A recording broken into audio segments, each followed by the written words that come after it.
안녕하십니까. 오늘은 갈라디아서 4장 21절에서 26절의 말씀으로 여종과 자유 있는 여자 첫 번째라는 제목으로 하나님의 말씀을 나누고자 합니다. 본 말씀은 내게 말하라. 율법 아래 있고자 하는 자들아, 율법을 듣지 못하였느냐? 기록된 바 아브라함에게 두 아들이 있으니 하나는 여종에게서 하나는 자유 있는 여자에게서 낳았다 하였으며 여종에게서는 육체를 따라 낳고 자유 있는 여자에게서는 약속으로 말미암았느니라. 이것은 비유니 이 여자들은 두 언약이라. 하나는 신의 산으로부터 종을 낳은 자니 곧 하갈이라.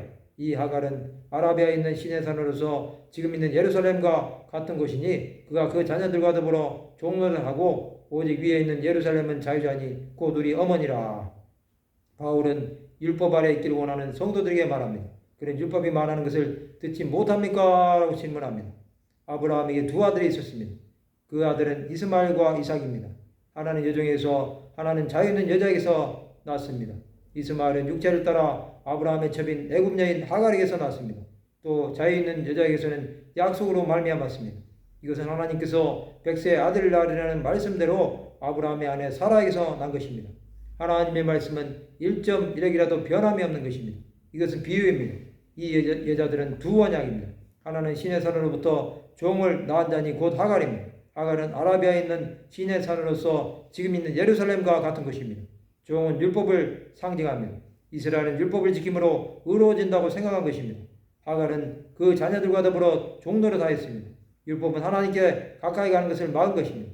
오직 위에 있는 예루살렘은 자유자니 곧 우리의 어머니입니다. 율법에 갇힌 신약의 성도들도 마찬가지입니다. 그들은 예수를 믿는다고 하지만 율법을 더 중요하게 생각합니다. 또 율법의 요구대로 움직입니다. 그것은 그렇게 하지 않으면 마음이 불안합니다. 교회를 다닌다고 하지만 예수를 믿는 것이 아니라 교회의 전통과 규례를 따르는 것을 더 좋아합니다. 그런 사람은 하나님의 말씀이 기준이 아니라 스스로 기준을 만들어버리는 오류를 범하게 됩니다. 이 땅에 그런 사람은 너무나 많습니다. 그들은 올바른 믿음이 아닌 율법에 사로잡혀 있는 것입니다. 갈라디아 교회에 들어온 율법주의자들은 성도들이 신앙생활을 제대로 못하도록 막은 것입니다. 이런 자들은 자신들도 믿지 않고 예수를 믿는 자들도 실족하게 만듭니다. 우리는 율법 아래 있고자 하는 자들인지 점검해 보아야 합니다. 그렇지 않으면 하나님께서 원하시는 것이 무엇인지 모르는 것입니다. 우리는 자유 있는 여자에게서 난 자들이 되어야 합니다. 그것은 하나님 나라를 유업으로 이을 자들이 되는 것입니다. 성도 여러분, 예수 그리스도를 따라 나가는 자들에게는 참 자유와 생명이 있음을 알아야 하는 것입니다. 우리는 이 생명으로 구원함을 얻은 자들이 된 것입니다. 이는 하나님과 충만할 때 하나님의 영광을 나타내는 자들이 되는 것입니다. 영원한 생명으로 사는 하나님의 자녀들이 되시기 바랍니다. 자유 있는 여자의 자녀가 되어 주의 뜻을 온전하게 이루시기 바랍니다. 하나님 우리가 그러한 삶을 살도록 함께 주실 것입니다. 말씀을 마치고자 합니다. 약속으로 말미암아 난 자 되어 하나님의 뜻을 이루어가는 하나님의 백성들이 되시기를 주님의 이름으로 축원합니다.